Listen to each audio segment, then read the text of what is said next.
Big shout out to Dr.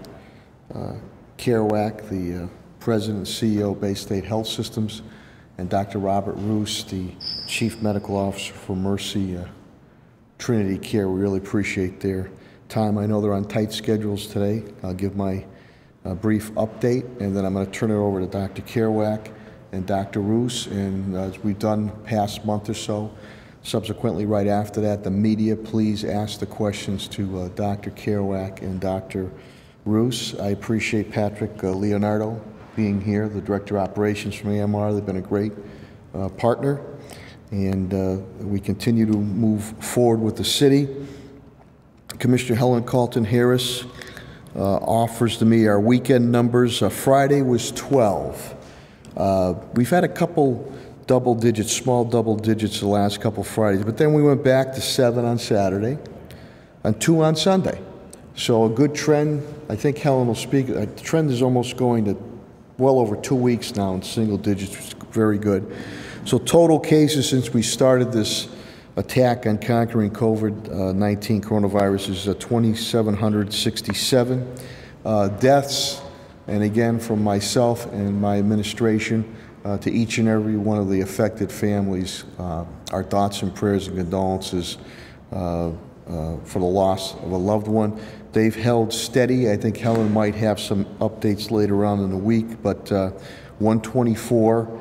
So we break down 56 that are white, 29 that are black, 37 that are Hispanic, 2 that are Asian. The percentage breakdown on white is 45.16%. On black is 23.83%. On Hispanic, it is 29.37%. Asian is 1.61%.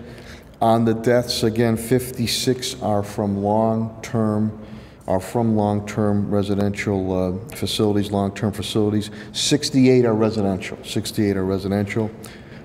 We continue with our outreach with our seniors. Meal deliveries continue to all our seniors who are in need, who have requested it. I want to give a big shout out to Helen Carlton Harris, Tim Sheehan, and Pat Sullivan. They did a tremendous job working with our homeless providers on our state-of-the-art medical triage tents. Those are finally starting to come down across the street from the Friends of the Homeless, the Springfield Technical Community College parking lot. A big thank you and shout out to President John Cook and the Board of Trustees. When I asked, they did not hesitate. That played a key role in working with Bay State Medical Center and Mercy with other outside testing for our homeless. But when you look upon it, we had about 189 homeless, or at times people that could be chronically homeless, and only 12 tested positive, which was about a little over 6%. And that is a testament to each and every one of the people I mentioned, plus the Friends of the Homeless and all the homeless providers that we worked with. So I'm glad we took the proactive move on that and took the lead well ahead of any direction, and you see in the facts that it's paid dividends. Cooling centers are open. They're open today, and this is the third day. We had them open Saturday, Sunday, and today, Monday. We'll see what happens subsequently with the following days. That's the Mason Square Library, the community room, North End Kennefic Park, the Fitness Center, which is right on Plainfield Street, the Forest Park Conference Room, which right in Forest Park next to the administration building. Just let the individuals know you're coming in there to go to the cooling center when you come into the, if you're coming in via vehicle. Indian Orchard, the Indian Orchard Citizens Council was very busy there because we have the splash pads there, and the Claudio Concepcion Greenleaf Community Center, and then my new South End Community Center in Marble Street. Again, they're open 12 to 6 today. Hopefully this is the last day of the heat wave, but we had them open all weekend, and I want to thank Helen's staff and everybody, he or she that manned that with refreshments and snacks and cool air for whether young or old. We appreciate that. Prime the Pump, I know Director Sheen will be speaking of it, but we just did $500,000 have been awarded. That brings us to $1.225 million in 3 Prime the Pumps. 191 total small businesses have been helped. Matter of fact, Timmy, in this our early morning cabinet head meeting, mentioned to me 90% of this last round, 90% are minority or veteran-owned, 90%. And overall, I believe about half are minority-owned on our overall program. Appreciate that. CDBG, the $250,000 on COVID-related, that is being fine-tuned, and we have the regular CDBG money coming out on program aspects for our nonprofits. Work has started. Work has started at 31 Elm Court Square, the market rate housing. Interior work has started, and that is another project people said that would never happen in the city of Springfield, and I'm proud that has happened under my administration with our team. Water Sharps Pond, much as we did with Van Horn Dam, making sure we protected Bay State Medical Center's flank and Atwater and our North End area. We're moving forward on the Water Sharps Dam Resiliency Project. Park Commission, we voted it through last week, and with Tina Q, Quagliato Sullivan, and Tim Sheen, and the rest of the crew, Pat Sullivan, that's a national grant we received because of the way we've handled natural and man-made disasters. That'll help protect the flank of Six Corners, Maple High, South End, and downtown, but also power electricity solar panels to our new Brookings School in case we ever face another disaster. The Oasis Food Bank continues to serve 3,500 families at Central High School every Friday.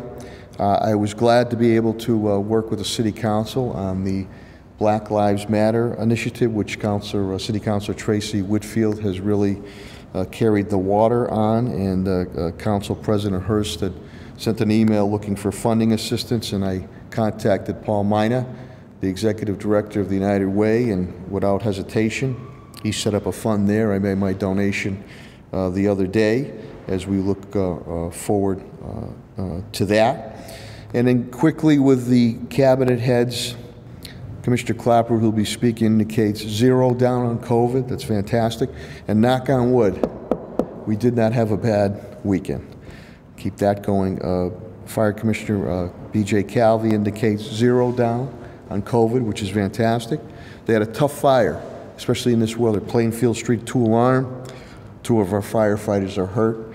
They've subsequently been released, and they're doing okay. Chris Signoli, DPW Director, will be speaking. 0 down on COVID. They're full strength moving forward. Superintendent Dan Warwick, we have now fed 1,736,782 meals, breakfast, lunch, dinner, and snacks to our students and families at 19 different sites. We continue those through the summer. Superintendent Warwick and his team continue to work on 3 re-entry phases for the fall, completely in, a hybrid of in and remote, and then of course remote. We're well ahead of the curve, having 17,000 laptops out immediately, a program we worked on earlier. I believe Dr. Kerouac will speak a little bit about schools being reopened, and I'm happy he's going to be able to do that. Again, Pat Sullivan, the homeless tents we spoke of. Splash pads are going very, very well. The cooling centers have gone well.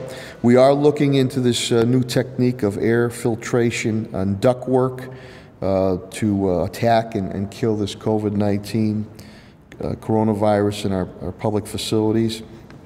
Pat is also working with Election Commissioner Gladys Oyola, Health and Human Services Commissioner Helen Colton Harris, City Solicitor Ed Pakula, because we're still going to try to see if we can get early voting going, which would be at City Hall and the Claudio Concepcion Greenleaf Community Center. Tim Sheen will speak about Prime the Pump. TJ Plant, my CAFO, indicates again, now that we closed the books on FY20, 4.9 loss of revenue, 4.9 million. We're FY21, we just started, we're about $670,000 running behind. And again, a deficit spent about $6.9 million for our residents and business community. And I will make sure that I'll go after every dime of reimbursement on the federal and state level and FEMA moving forward. With that, and I know that both Dr. Kerouac and Dr. Roos are on tight schedules, I'm so appreciative that they take the time to be here every Monday morning. And the collaboration, cooperation, and partnership we've had has really paid dividends. When and if, and I hope it's never, if there was ever an uptick, both Bay State and Mercy can handle that situation. And Massachusetts is being used as a shining example with Governor Baker on how we've handled this crisis, as has Springfield and our a team that we put together here. Also, Dr. Kerouac, instrumental in serving on that reopening board for Governor Baker, balancing the medical and economic effects of this COVID-19 coronavirus. Without further ado, the President and CEO of Bay State Health Systems, Dr. Mark Kerouac.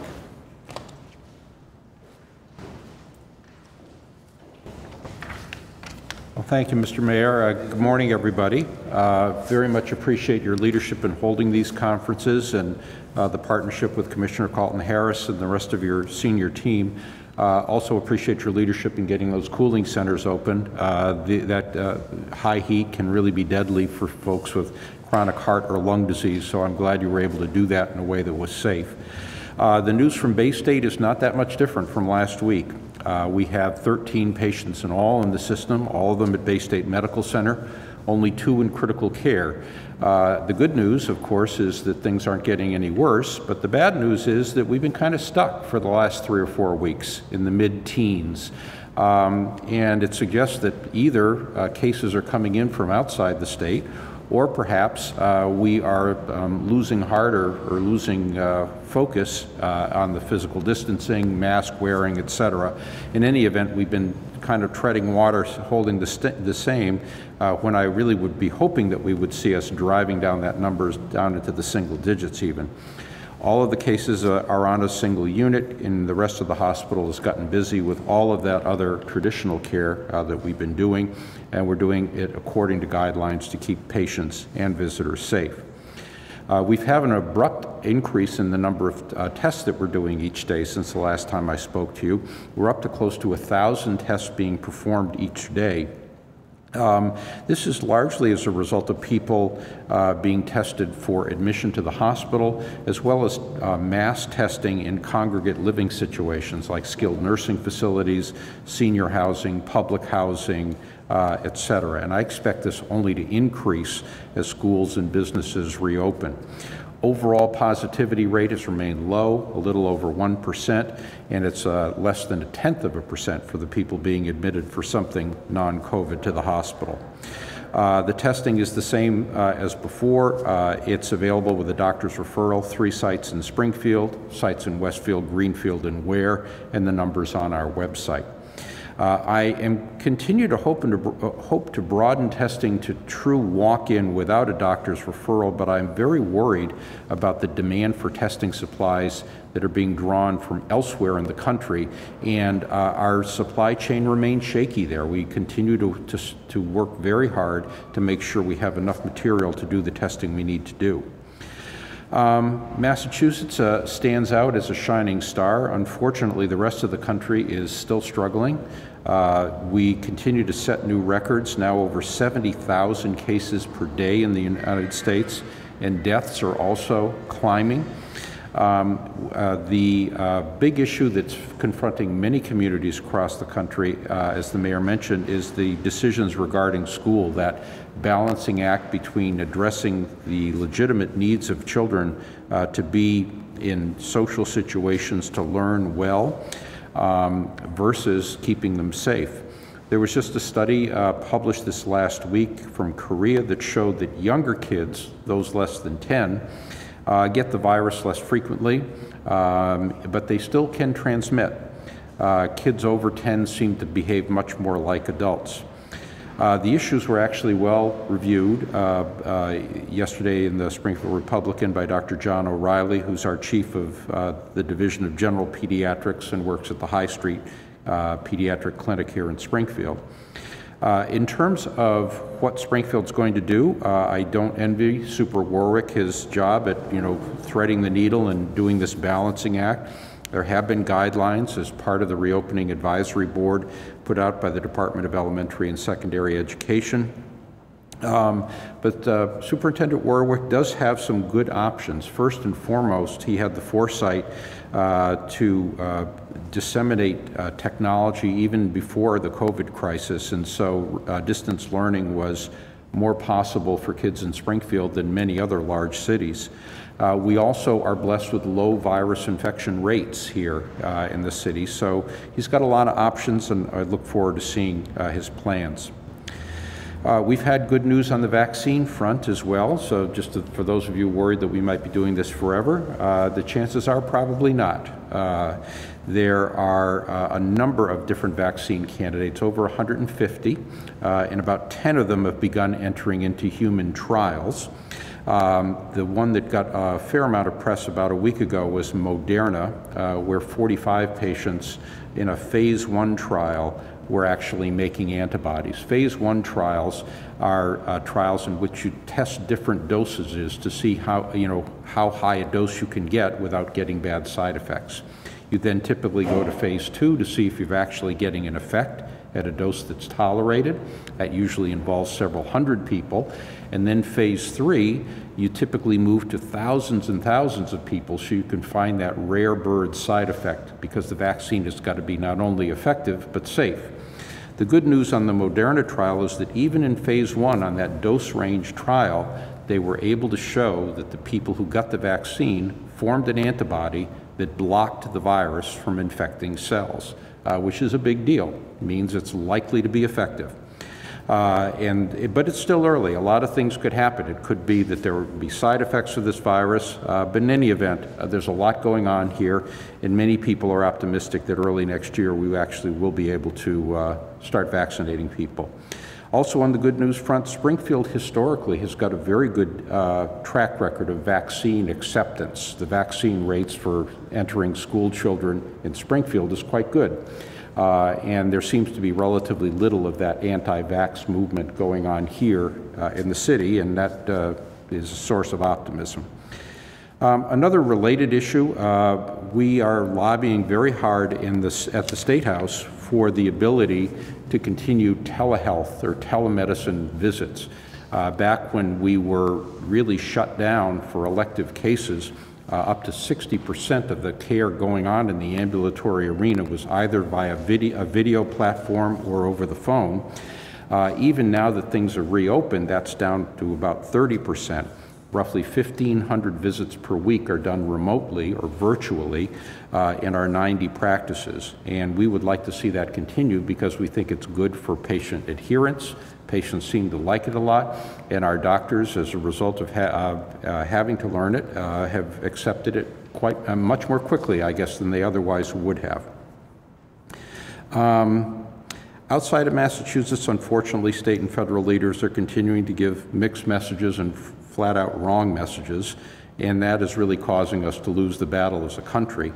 But I have never been more grateful to be in Massachusetts because of the leadership of our governor, our delegation, and our mayor, who continue to set a good example and follow scientific evidence in terms of their recommendations. So the key messages for right now, things are going in the wrong direction in the rest of the country, but we're holding our own here in Massachusetts. I think we can do better on masks. We could probably drive those numbers still lower. And my hope is that we'll continue to commit to the guidelines, which is a good way to show respect for the people around you.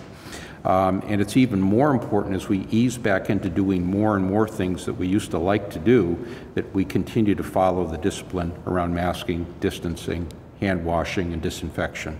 So again, appreciate the opportunity, Mr. Mayor, and hand it over to Dr. Roos, I guess. Thank you, Dr. Kerouac. And now the Chief Medical Officer of Mercy Trinity, Dr. Robert Roos. Doctor?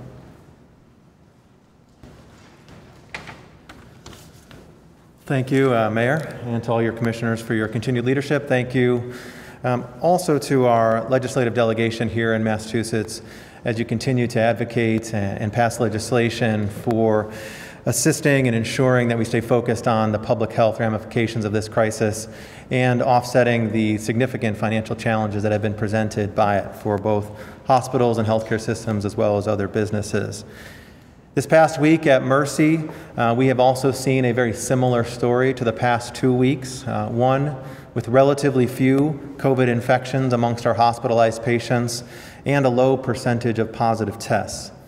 As of this morning, we are currently treating just 2 hospitalized patients in the hospital, including 1 in the intensive care unit. And over the past 4 weeks, we have ranged from no COVID patients to 4 COVID patients on any given day, with the majority of those patients continuing to be discharged safely to home. We have now also performed over 23,000 COVID tests, 23,291 to be exact, with 2,858 positives, most of those from the earlier days in the pandemic, 19,103 negative tests, and our percentage of positive tests has remained about 1 to 2% over the course of the past week in total. And so, as we have stated previously, it is incredibly positive and important that both of these key metrics remain at these low levels, as they have trended down considerably from the peak of the pandemic here in the Commonwealth. Yet, as the numbers of these infections has not reached 0, and the rising rates of infections across the country continue, it is important that we all collectively, and we are at Mercy, remaining vigilant and prepared for a time in which we may see more infections in our local community, which could happen at any moment in the fall or winter or even into the next year or beyond. At Mercy, we have not and do not expect to remove or make any wholesale changes to the policies or processes that we've put in place to ensure that you are treated safely. As we've said before, this is indeed a marathon, not a sprint, and we will be living and working and interacting in very different ways as we have over the past few months and we will for the foreseeable future. At Mercy, some of the examples of that are we continue to screen all people entering our facilities for temperature checks and screening questionnaires regarding travel or symptoms. We continue to require masking of all patients, visitors, and colleagues in our facilities. We continue to test all patients coming in for any outpatient or inpatient procedure and all patients admitted to the hospital. We continue to minimize the number of in-person gatherings and meetings, conducting virtually all of our work and much of our care via telemedicine or through virtual platforms. And for those people that are coming to the facilities for care, we continue to incorporate the latest evidence for treatment and maintain both COVID and COVID-free zones. Those items, I would wager, are all incredibly important and we believe are critical to keeping people safe and the rates of infections amongst healthcare workers very low. We believe also that one of these interventions that has recently been studied at Mass General Brigham deserves to be highlighted for what it represents not only for healthcare workers but for all members of the community, and that's the wearing of masks at all times and all places. This past week, an analysis done by Mass General Brigham, published in the Journal of the American Medical Association, analyzed the impact that implementing a universal masking policy for staff and then for patients had on the percentage of positive tests amongst their healthcare workers throughout the months in which there was a dramatic increase in cases in the hospitals and in the community between March 1st and the end of April. And what it showed was that this simple intervention dramatically reduced by about a 0.5 percentage point each day the rate of positive infections amongst their healthcare workers after implementation. This simple intervention supports much other evidence that has been accumulating around the effectiveness of masks, including the reduction that masks have on the dispersion of respiratory droplets, as well as case studies that have shown that masks can significantly reduce and nearly eliminate the risk of transmission of the virus when they are worn appropriately in both healthcare and non-healthcare settings. We've treated hundreds of patients in our hospital, as have other hospitals, from the emergency departments to the ICUs, and we've shown through our experience that the wearing of appropriate PPE, which includes masks, and with certain procedures, eye protection, that it can dramatically reduce, if not fully eliminate, the risk of transmission. More recently, there was a report of a salon in Missouri where 2 stylists were asymptomatic but had tested positive for COVID. But over the course of several days, where both they and their clients were wearing masks appropriately above the nose and covering the mouth, that no individuals developed symptoms related to COVID, and all of those that were tested negative. This is, I think, striking and part of a growing evidence base that is showing that masks are one intervention that, as we continue to move forward, the importance of cannot be stressed enough. As a community, as it's been mentioned, we have flattened the curve here in Massachusetts. We can be a model for other areas of the country, particularly those that are now dealing with high rates of infection, as we once did several months ago. But we can't relent in practicing those basic public health principles of wearing masks, washing our hands, and keeping a safe distance away. And we must continue to expand and develop systems for both more testing and contact tracing. All of these elements are key to keeping the infection at bay, and the experiences in certain states are going to tell this story and have been telling this story, some with a more harrowing picture like Florida, and others with a more promising picture like Vermont. So I'll contrast those 2 states just for a moment.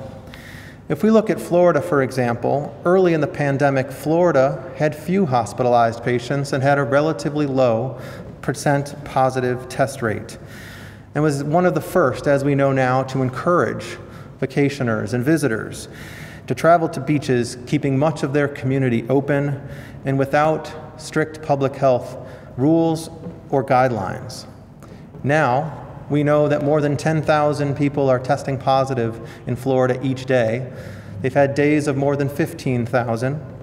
The positivity rate has skyrocketed. ICUs are full, and conversations are occurring about closing down and restricting access to businesses.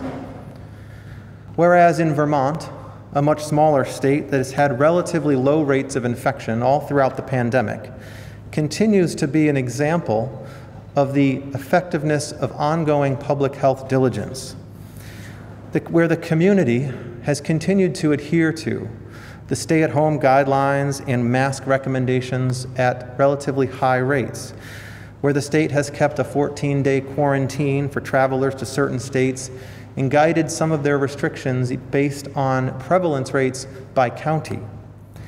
And they've built in a contact tracing system into their reopening plan that includes gathering the names and phone numbers of people accessing places like restaurants in the event that there was an infection that might occur in a particular place of business.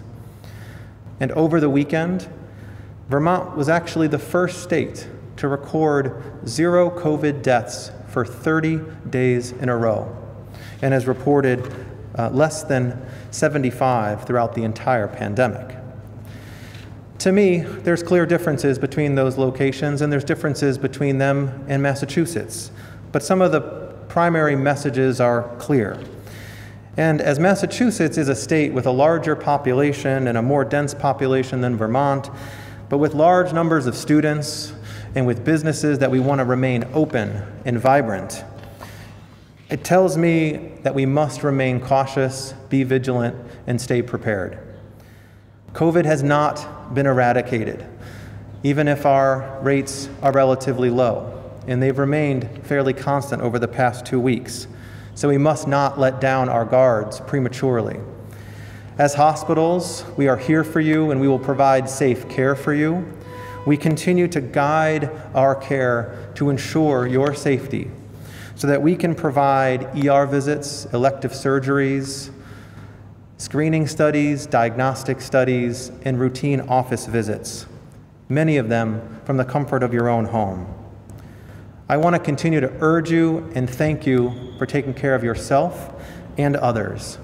So please, as we continue to move through this slow COVID phase, wear a mask, sanitize your hands, practice safe physical distancing for all of our collective health, our livelihoods, and our community. Thank you. Thank you, Dr. Roos. Dr. Kerouac, we'll now take, Dr. Kerouac, Dr. Roos will take any questions that the media has, and then they can go out about their days. So we'll open it up to any questions at all. Yeah. Doctors, we're starting to see here again that there's like a slowdown in turnaround on testing. I know both of your hospitals have some internal capacity for testing. I'm just curious if there's been any concern about the turnaround for testing in your health systems. Yeah, we have not seen turnaround decline. We're using we're actually using 3 different vendors. Each of those vendors, though, we've had to twist their arms to make sure we get adequate supplies, because others in other parts of the country are requesting them as well. And so there is a state against state competition for testing supplies, which really creates a lot of frustration because we don't have a national testing strategy and not a coherent way of allocating resources. But your actual turnarounds happen? Our turnarounds have been fine, less than a day. I mean, it's either same day or next day. And we have one that's just a few hours for people coming in with suspected symptoms. But, you know, we continue to worry that that might not hold up. I would echo the same comments. Our in-house turnaround times have been the same. They remain about where they've been. We have a rapid platform that can turn around tests in hours, and we have a platform that turns around a test in 8 to 12 hours. The concern is for the first time since the beginning of the pandemic, really in our case, we use an Abbott platform, and this weekend was the first time we've seen challenges in getting that reagent, such that it started to put limits on how many we could do per day, and it's exactly due to that level of competition between states and access locally to reagents for that test. So it is something that we're addressing through our hospital as well as nationally through Trinity Health to ensure that our ministries have the resources that we need. The turnaround has been fantastic here. I ran into a young lady at Mount Carmel Church yesterday, Tennessee. She came 14 days. 14 days before she got results. So they've done, Bay State University done a tremendous job. And care has certainly changed over the course of this pandemic, and I assume that when patients are on average in the hospital for short less periods of time than they were before. Is there any sense of like what the follow-up on some of these patients are? Like, I mean, are they generally improving? You know, I don't want to be morose, but it doesn't do any good if they die at home, 10 days later, it looks like in the hospital. Right. Right. Well, since the beginning of the pandemic, our death rate has been roughly 20% or so. And then remember, there are 10 times or more as many patients who aren't even sick enough to call a doctor or go to the hospital. So there's that whole end of the spectrum. I think in between, though, we need to be aware of the fact that there are many patients who have prolonged, possibly permanent damage to their lungs, sometimes to their kidneys, sometimes to their brain. You look at these folks that have been in the hospital for weeks and weeks and weeks. They've got a long road back, and it's not clear yet as to whether or not they're going to fully recover or be left with some kind of lingering problems with those organs. Mm-hmm. Is there any sense that, I know it's early in the course of this disease, that the people who have shorter stays have better outcomes overall? Yes, in general. Yeah, they're healthier, and even you talk to some of, I was reading in Eduardo Rodriguez, the pitcher for the Red Sox, basically has had a rougher case of COVID and still doesn't feel like he's totally back to where he should have been before, and there's a very healthy guy. And Dr. Bruce, you mentioned talking about the study in terms of masks and so forth. Is the general sense is that this is very helpful indoors, because we're seeing some states, and New York comes to mind because New York City really, because the rest of the states are already passive, incredibly concerned about opening up almost any indoor space, and you have plenty of states in New England which have opened up exactly the same kinds of indoor spaces and no apparent increase. And is this primarily focused on, and I don't want to suggest you shouldn't wear masks in crowded areas outdoors, but about being able to reopen indoor spaces particularly? I think it's incredibly important. I mean, this particular study was looking specifically at healthcare workers, but there have been other studies that have shown case examples of the effectiveness of masks, and there have been studies that look at the types of masks and how it reduces the distance that certain particles can be expelled, and what that might hold for risks of individuals who could be inhaling those particles. I think masks are one of the most effective tools that we have, along with the distancing, of course, and washing our hands. And indoor spaces, I think, is more relevant than outdoor, as the particles will disperse more rapidly and dilute in an outdoor environment more rapidly than they would inside. And just one final question, and to either one of you. You look at some states, in some states that took the pandemic more seriously, opened at roughly the same pace that we did, and yet still had this kind of explosion in cases. The difference does seem to be that we had it, it's not early enough, we did have a mask mandate in Massachusetts, and not all of these other states did. Is there some sense about why they're doing much worse than we are in this circumstance? I would say it's not only that, but frank hostility to wearing masks. A couple of those governors actually issued orders forbidding local jurisdictions from issuing mask ordinances. And so I believe the governor of Georgia is now in a lawsuit with the mayor of Atlanta. So even when the mayors wanted to do the right thing, the governors were standing in their way. We didn't have that butting of heads here in Massachusetts, but we're quite aligned behind the science from day one. And public response has been less hostile too. I think that people follow the example their leaders set, and it starts with the president and some of the more, some of the Republican governors who've made this a political issue, and it really has been used as justification for people exempting themselves, and it's tragic and it's cost lives. About public health, not politics. Sure. Paul? Dr. Carroll, you mentioned that your number of COVID patients has been relatively level for several weeks now. And you're not quite clear as to why that is. What role does contact tracing play in a situation like that? Can you determine why the cases are as they are through contact tracing? Whether they're coming from outside the state or... Sometimes you can draw those inferences. Really the key with contact, most of the cases where you start a contact trace it won't be clear how they got it, but the key with contact tracing, which is done through Commissioner Carlton Harris's office, as well as statewide contact tracers, is to catch those secondary cases so they themselves don't spread. And it needs to, that's why quick turnaround on the testing is so critical, because if you wait 14 days to learn you're positive, then the horse is out of the barn when it comes to contact tracing. Any other questions? 2240? Paul, yeah. Okay, Dr. Carroll, I thought you were Thank you, Mayor. Thank you. Appreciate it. For all your efforts. Thank you. You and your family stay healthy. Thanks. Okay, now we'll move to the portion of Cabinet Head updates, and we will start my point person, the Commissioner of Health and Human Services, Helen Carlton Harris.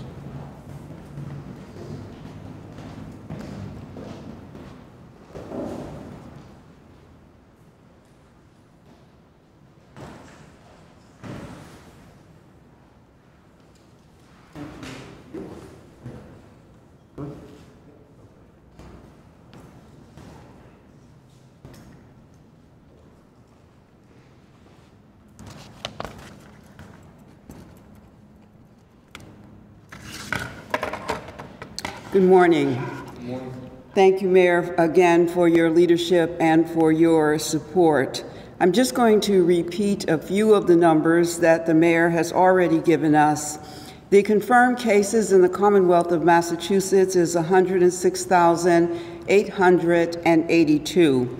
In Hampden County, it's 7,140. In the city of Springfield, 2,767.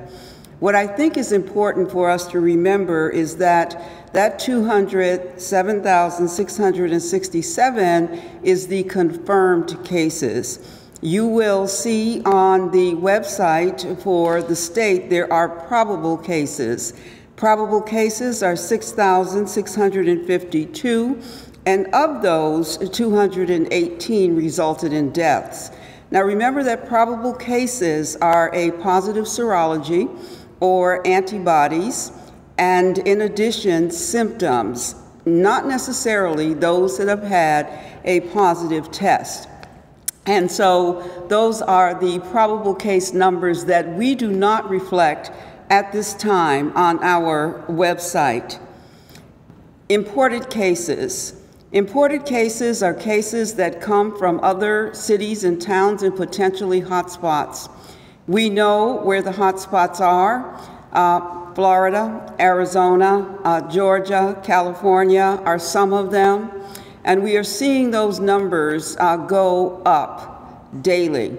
I would recommend, if you have visitors that are coming from a hotspot or even another part of the country, that you check to make sure what the prevalence rate, case rate is in their particular state and act accordingly.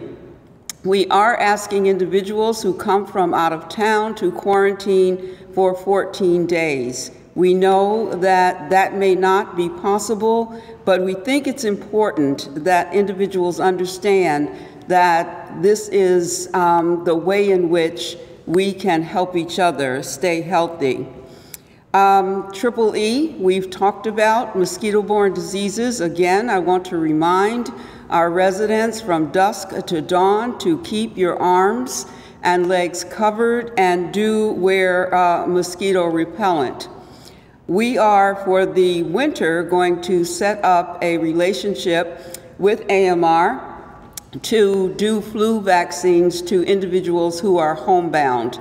And we are appreciative of the relationship that we have with AMR. They were instrumental in terms of the tent this season when we had to stand up the tents for COVID. So I want to thank AMR and Patrick Leonardo. We have been, again, in discussions about how we're going to work together this winter as far as flu vaccines are concerned.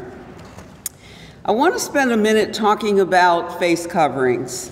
The #1 call that we have gotten over this past week is from residents who are talking about businesses and that are not complying to the face covering standard or mandate.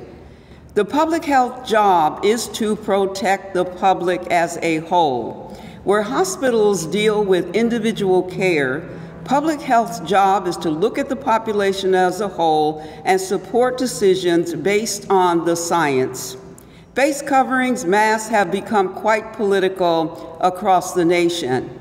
Public health simply doesn't look at the politics, but looks at the science and the data. And decisions made by public health are always based on what is best and current data. We do not look at one segment of the population and say this is what's best for that population in terms of something like a pandemic. We want to make sure that we are adequately protecting individuals and each other as far as this virus is concerned. There is so much that is unknown about COVID-19, and some of the information changes daily. On Friday, I took the opportunity to visit venues that were allowed to open under Phase 3 and some who had been allowed to open under the second phase of Phase 2. And today, I want to sound an alarm. I am sounding an alarm because I witnessed many individuals, businesses who were not wearing face coverings. It is important that we continue to be vigilant. Over 70 calls came into the Department of Health and Human Services concerned about businesses who are not adhering to the standards. This virus is not a sprint, it is a marathon. We are doing well, but that could very easily change. So if you enjoy going to your gyms, your museums, your cultural and historical venues, casinos, retail stores, indoor dining on some level, let me say to you that if we go back in phases, those will be the first to be shuttered. And so what's going on in terms of not adhering to standards could easily result in us going back, and we don't want to do that. So I'm asking one more time, you hear it from everyone who stands at this podium around face coverings. Everyone talks to you about social distancing. Everyone talks to you about hand hygiene. And so I want to have us again understand the critical importance of this. We're doing well. But there are states around us that we're starting to see increases, and we do not want to have to see those increases in the Commonwealth of Massachusetts. Please, if you care about your family, if you care about your community, if you care about yourself, please use face coverings. To stay on track as a state, it's going to take the individual, you. It's going to take the government, that is us. It's going to take employees, employers, public health and healthcare systems working together. There's a short poem that I wrote that speaks to me when I think about these types of moments. There are people who are known to us by name. There are people who have achieved wealth and fame. But health is the gift that money can't buy. Health is a gift, unwrap it. And how do we unwrap our health in the time of COVID-19? Wear a face covering, wear a mask, social distance, hand hygiene. We are at a critical point. We are at a crossroads. And how our future moves forward in the Commonwealth of Massachusetts is going to depend on what each and every one of us do. We have the power. Nobody can take the power from you when we ask you to cover your faces. That is your power to keep yourself healthy and your family healthy. Again, I spent Friday and Saturday going to venues across the city of Springfield, some of which I was happy, I was pleased, and I applaud.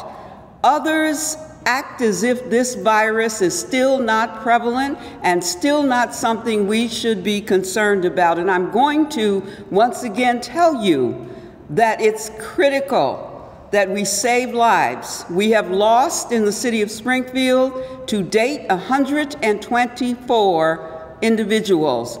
We don't want to see that number in the city and in the nation continue to increase the way it is. So please follow the standards, follow the guidance, do your job. You have the power.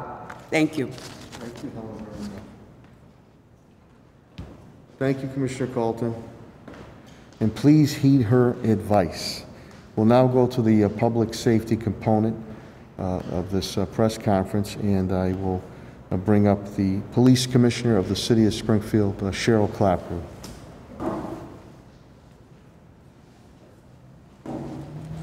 Thank you, Mayor. Good morning, everyone. 0 affected by COVID at the police department. I just want to commend and give a shout out to the women and men of the department who are doing a great job in what we shall just call some tough times that we're going through here. But all weekend long it was high call volume, and all weekend long the women and men of the department responded, were professional, and did a good job. More guns were taken off the street, and they continue to do that. So my compliments to everyone who works at the police department, from civilian on up to my command staff. The only thing this weekend, unfortunately, we did have a fatal motorcycle accident State and Blunt Park Road on Saturday evening. 39-year-old motorcycle operator was killed in that accident. Other than that, it was a pretty quiet, successful weekend for us. Thank you. Thank you, Commissioner. Thank you, Commissioner Clapper. We like when it's a quiet weekend or quiet day or night. On the fire component, Fire Commissioner Bernard B.J. Calvi is here, and again, they dealt with a difficult fire on Plainfield Street. So without further ado, the Fire Commissioner of the City of Springfield, Bernard B.J. Calvi.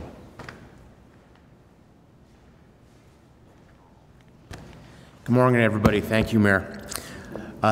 Currently, we have no members of the Springfield Fire Department out with COVID or COVID-related symptoms, which is a positive. We've been able to keep everyone healthy and safe over this pandemic, so I'm very thankful for that. I'd like to thank all the members of the Springfield Fire Department, my command staff, the rank and file members for the outstanding job they've been doing during these difficult times. In the past 5 weeks, we've had 4 multi-alarm fires. Everyone has done a tremendous job.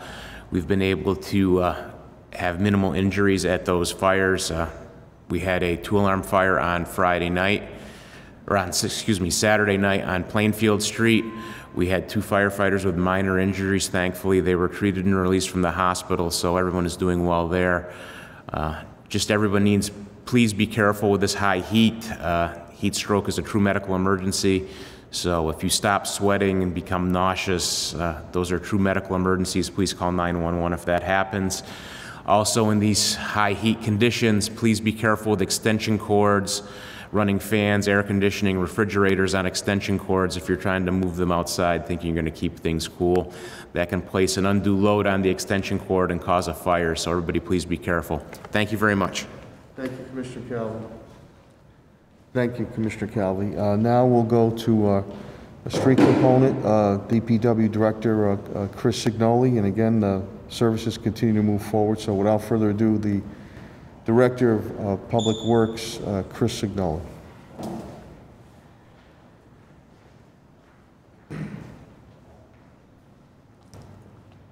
Mayor, thank you.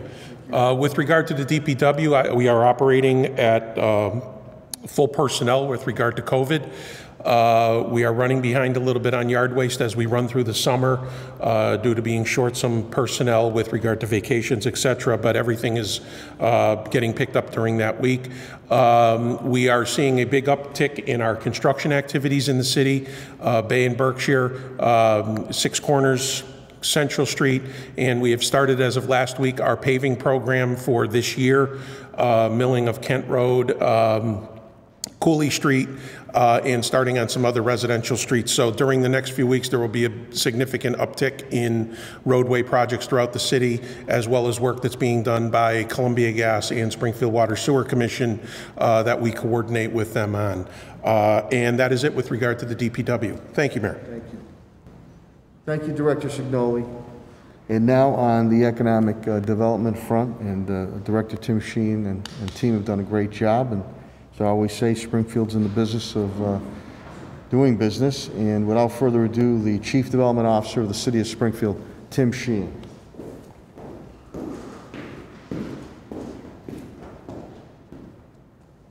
Thank you, Mayor. As the Mayor said, last Thursday we finished up with round 3 of Prime the Pump.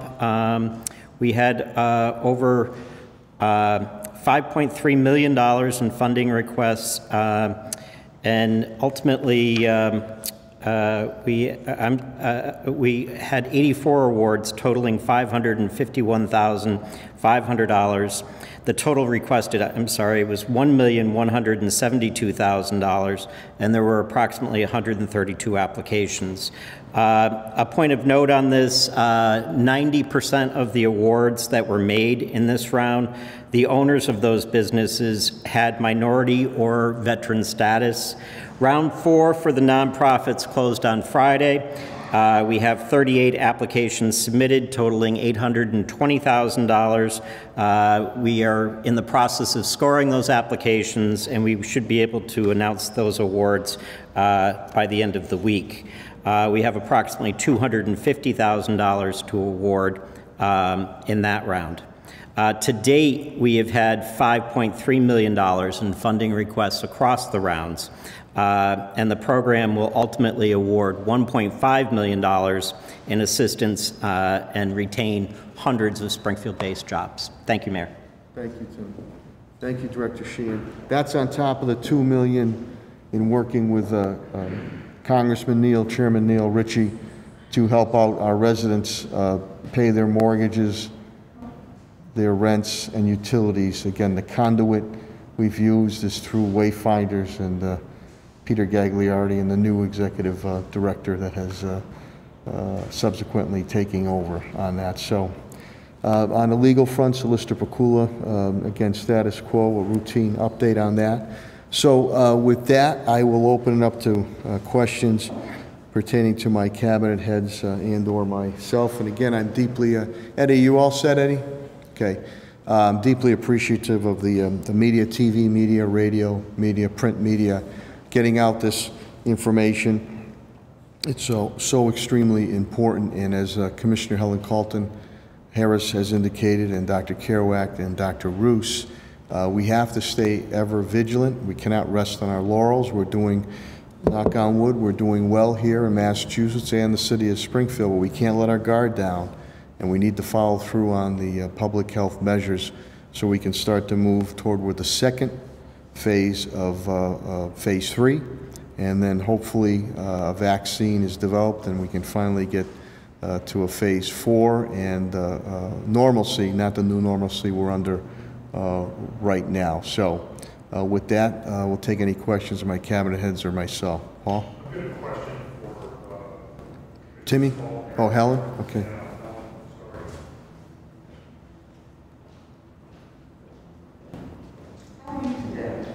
I'm very well, thank you. Well, I can see that. That's why I needed to comment, because I could tell you're working on it. All right. How can I help you? On the mask issue, have you fined anybody because of not complying with the mask requirements? We have not fined anyone. As you know, in our order, we do have the ability to fine up to $300. I believe what my staff certainly has tried to do is to talk to people about the importance of wearing face covering. So we have not fined anyone. Where I found the most challenges was when I went into the small convenience stores and just smaller places. And so my staff is working with those venues to try and do the education first. We certainly have the ability to do fines, but that's not where we'd like to be as a city. We'd really like people to comply. Is this a case where employees are not wearing masks, or customers are not wearing masks, or both? Both. Do they put signs up at all that say masks are required? I have witnessed signage, and I've witnessed signs being ignored, and I've witnessed businesses allowing individuals to come into businesses without face coverings, and so it is both. Obviously, you're getting the word out here. Is there anything else you intend to do to try to emphasize the importance of wearing masks? We heard Dr. Ruth say there's been these studies that seem to indicate that universal mask wearing would go a long, long way towards stopping the spread. That, I believe, is one of our failures as a nation at the federal level. I do believe a nationwide face covering and mask mandate would go a long way to stemming the virus, the spreading of the virus, the community spread of the virus. However, that has not happened. It has turned into something that's highly political, and that really is not good public health. Thank you. Helen, just to follow up on that, you mentioned before that you've gotten like 70 or so calls on this. Is that the optimal way that the public can interface with your office or seek enforcement in other ways? And if not, is there a better way that they could? So the complaints came in 2 ways. Some I got personally, those individuals who specifically had to complain about gyms that have been open. That is something that we've seen calls on, and so they come through the main line of the department. In addition, they come through the hotline, and then there are complaints, concerns that are given directly to me. And, you know, when we've seen, you mentioned the hostility that's been developed as a result of this becoming a political issue, and certainly there are business owners that want to do the right thing, but are often caught with the, state of enforcing this, for lack of a better description. I mean, there was a circumstance a few weeks ago in Hampton that Earl's Ice Cream, with people flipping out over this. Is there any guidance or any recommendations for your office or other city offices are offering some of these businesses about how to deal with people that aren't complying, for lack of a better description? Well, we have information on our website about the importance of face coverings. There should be no confusion in the Commonwealth of Massachusetts. The governor has been clear about face coverings preventing the spread. Our mayor has been very vigilant and very out there and very forceful about face coverings being critical. So in the Commonwealth of Massachusetts, I'm hopeful there is not confusion about the importance of face coverings. And that's why I spent a few minutes talking about it today. What I witnessed on Friday, while again, I was heartened and disheartened at the same time. This is not over. This pandemic is not over, and because we're doing well in Massachusetts, is no time to relax and just throw caution to the wind. We should not do that. And are you, we go over with the MGM reopening, which is the largest single place that people can gather in the city right now. How have you been feeling about what they've been doing over the past week? I have gotten no complaints about MGM and the casino.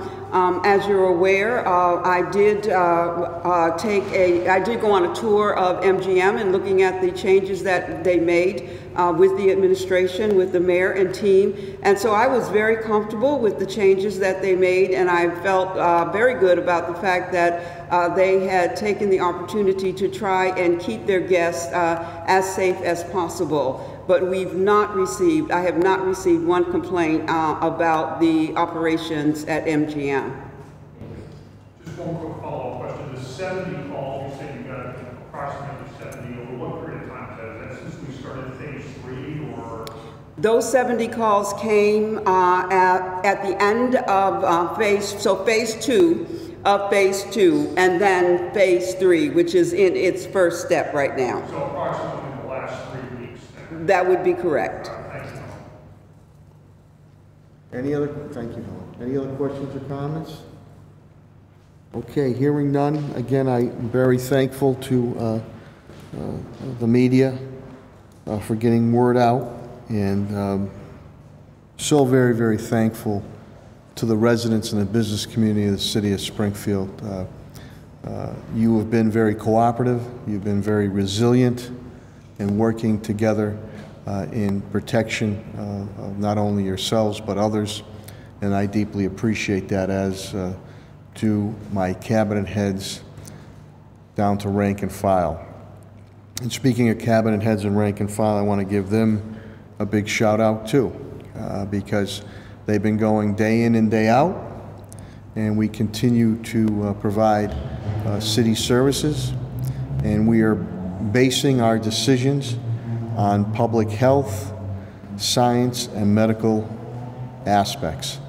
So Massachusetts, I believe, ranks number 1 as far as being the most friendliest state as far as using its masks. I think we rank number 1 overall, or close to number 1, in how we've handled this pandemic, and so in tune does Springfield on it, but we're not through it yet.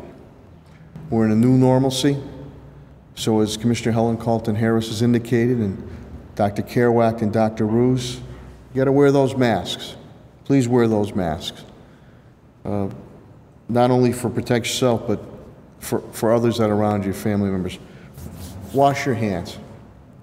Wash your hands. Again, practice the physical, I don't say social distance, physical distancing. And if you don't feel good, stay home. And then we will, as I've said before, we will defeat this COVID-19 and coronavirus. And when we do, it's because of each and every one of you, watching, listening, or reading. So again, I appreciate all your efforts, and if something else should arise, we make daily updates on our websites, and if I don't see you before then, we will see you next Monday at 10:15. Good health and Godspeed. Thank you very much.